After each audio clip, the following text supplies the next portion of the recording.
Здравейте! Днес ще направя... майка ми се вижда. Днес ще направя видео как да си направите това класьорче, което е от Jumbo, как да си го сглобите, за да стане класьор. Първо, трябва да го разгънете, защото то, както виждате, е смачкано. Просто прегървате, за да стане такова. Нещо. Обемно нещо. След това, както е по инструкция, в момента гледам инструкциите, трябва да приготвите за прегърване. Всичко. Готово. След това прегървате ето това така.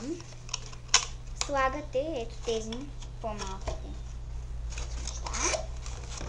Слагате и последното. И това. И натискате надолу. Натискате надолу, докато се подпъхне, за да се получи това. След това, ето това тук, го прегървате надолу, за да фиксирате. И готово. Класьорчето ви е готово и може в него да си прибирате вече разни неща. Ето как изглежда от тук. Ето как изглежда отдолу, ако нещо се види. Ето. Когато прегърнете и последната ето тази част, т.е. първо прегървате тази, после тези двете, после ето тази и когато подпухнете ето тази, почвате да натискате надолу, докато не се получи ето това.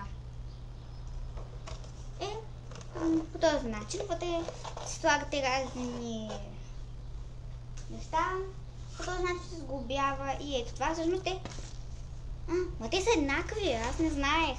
Значи те са еднакви всъщност. Извинете, че съм бъркала в предишния клип, но те са еднакви. Така. И го прегървате. Но сега второто няма да го показвам. Ето го резултата, който трябва да се получи. Ето.